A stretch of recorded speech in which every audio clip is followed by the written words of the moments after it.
Halo semuanya, perkenalkan nama saya Yohanes Don Bosco Citila da Silva. Dan pada kesempatan kali ini saya akan mereview buku mengenai yang berjudul Sistem Intrusif dan Kedaulatan yang ditulis oleh Bapak Arthur Jefferson Maya, SOS MA, yang merupakan dosen dan sekaligus Kepala Program Studi Hubungan Internasional Universitas Kristen Indonesia. Sebelumnya pun saya juga menghadiri seminar mengenai bedah buku Sistem Intrusif dan Kedaulatan beserta 3 buku lainnya yang ditulis oleh Bapak Arthur. Oke, mungkin langsung saja ke topiknya. Untuk sistem intrusif sendiri, sistem intrusif dan kedaulatan sendiri, saya melihat adanya keterkaitan dari 2 subjek ini, yang dimana kalau saya melihat kedaulatan sekarang, kedaulatan itu merupakan biasanya berisi tentang regulasi-regulasi ataupun wilayah teritorial suatu negara, kebijakan suatu negara yang dianut oleh suatu negara dan diikuti oleh negara-negara lainnya. Tapi di sini saya melihat adanya sistem intrusif. Apa itu sistem intrusif? Sistem intrusif adalah bentuk dari intervensi asing terhadap negara yang akhirnya menimbulkan pemudaran nilai-nilai murni dari suatu negara tersebut. Nilai-nilai tersebut tidak hanya berupa pandangan atau ideologi, melainkan juga berpengaruh kepada politik, ekonomi, lalu kebijakan, regulasi-regulasi, hukum, dan lainnya. Jadi pengertian sistem intrusif itu luas. Nah, jadi saya melihat kenapa ada keterkaitan, karena di sini sistem intrusif yang terjadi akibat dari modernisasi ataupun globalisasi seperti teknologi, lalu pengetahuan, internet itu yang dimana kita tahu kalau misalnya globalisasi itu memecah ruang dan waktu, jadi tidak ada batasan lagi. Nah, di sini karena akibat dari modernisasi dan globalisasi, akhirnya menurut saya nilai-nilai murni itu sudah tidak ada lagi karena semuanya ini subjektif. Sekarang dunia ini berdasarkan subjektif dari pengamat-pengamat saja. Nah, kalau di sini saya melihat kita mengambil konteks dari ekonomi politik ASEAN dalam konteks regionalisme ASEAN. Kalau kita melihat di sini adanya ASEAN itu sebagai lembaga regional ya di wilayah Asia Tenggara, tentunya itu tidak hanya berdampak untuk wilayah Asia Tenggara saja, tapi sebagai berdampak juga kepada ekonomi politik global tentunya. Nah, di sini juga saya melihat bahwasanya seperti yang dipaparkan oleh Profesor Yan Muhammad Yani yang merupakan guru besar dari Universitas Pajajaran, beliau memaparkan materinya bahwasanya terdapat anomali keamanan di Asia Tenggara pasca Perang Dingin. Mengapa itu bisa terjadi, teman-teman? Karena kita bisa lihat ya di region Asia Tenggara sendiri sebenarnya ada percikan-percikan. Namun percikan-percikan tadi walaupun mungkin tensinya tinggi, namun tidak terjadinya perang yang secara terbuka. Seperti itu, teman-teman. Jadi di sini akhirnya menimbulkan pertanyaan, mengapa perang tidak terjadi walaupun tendensi konfliknya itu tinggi, teman-teman.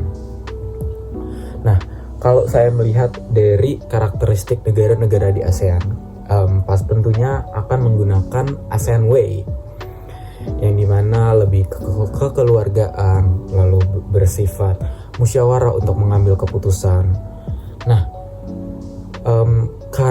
dan kalau untuk ASEAN sendiri itu mengenal prinsip non-interference atau non-intervensi, yang dimana negara-negara anggotanya itu tidak dapat menintervensi negara lainnya.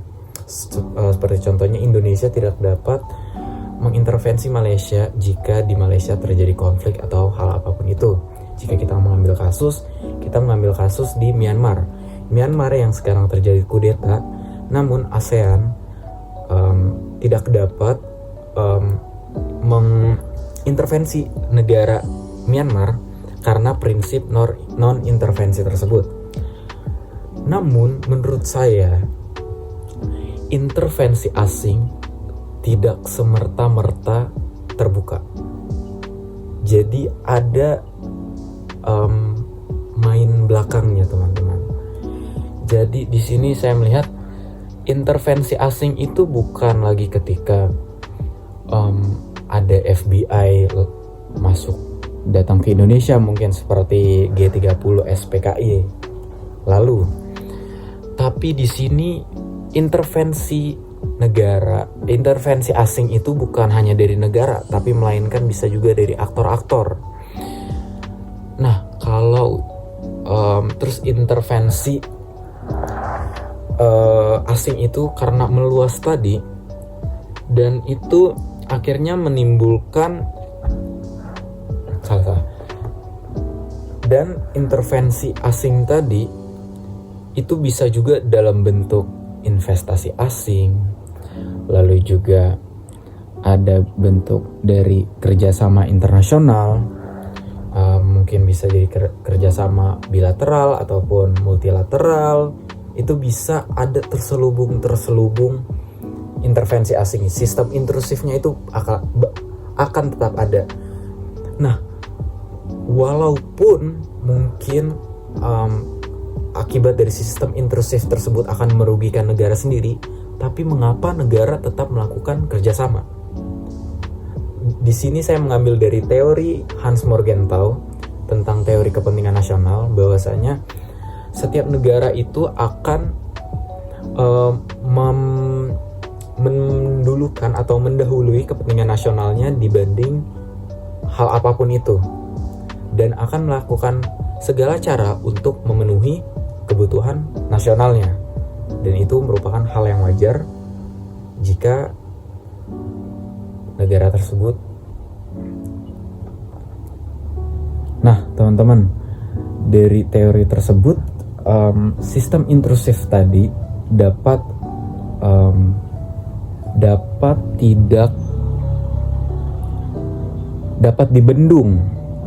dibendung oleh apa? Oleh regulasi-regulasi yang tentunya dibuat oleh pemerintah setempat.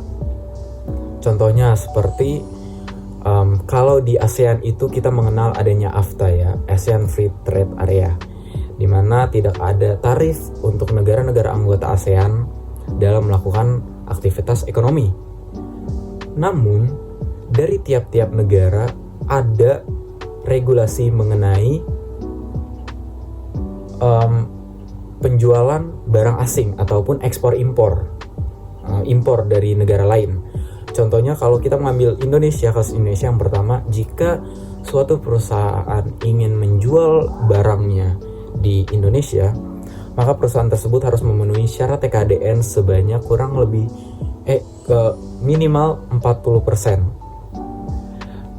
Dan juga pemerintah Indonesia juga selalu mendukung UMKM agar perekonomian di Indonesia lebih maju. Pada intinya pemerintah Indonesia berharap bahwasanya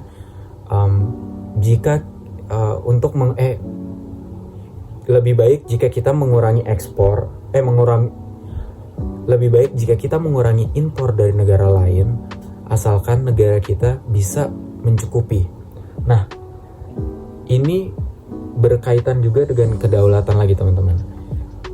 Kedaulatan itu bisa dikatakan, negara bisa dikatakan berdaulat jika negara tersebut dapat memenuhi kebutuhan nasionalnya. Lalu jika kita melihat dari konteks regionalisme ASEAN terhadap sistem intrusif, kita melihat bahwasanya negara-negara anggota ASEAN memiliki kepentingan nasional yang beragam, namun mereka berusaha untuk mencapai kesepakatan melalui kerjasama regional. Nah, ini bisa dilihat dari apa? Yang pertama, satu, untuk menguatkan kedaulatannya. Dengan bekerja sama dalam bidang sosial, ekonomi, dan lainnya, negara-negara ASEAN berusaha untuk memperkuat posisi tawar-menawar mereka dalam sistem internasional yang biasanya didominasi oleh negara-negara great power. Lalu yang kedua adalah menjaga stabilitas regional. Nah, jadi di sini ASEAN berpenting dalam menjaga stabilitas dan keamanan yang terjadi di Asia Tenggara. Lalu yang ketiga adalah mendorong pertumbuhan ekonomi. Nah, jadi dalam kerjasama ASEAN, pertumbuhan ekonomi itu menjadi salah satu pilar utama mengapa terbentuknya ASEAN. Dan hal ini ASEAN berusaha untuk menciptakan pasar tunggal yang lebih besar agar akhirnya meningkatkan daya saing ekonomi antar negara anggota. Nah, jadi regionalisme ASEAN merupakan ekspresi politik yang unik karena menggabungkan prinsip-prinsip kedaulatan dengan kerjasama regional.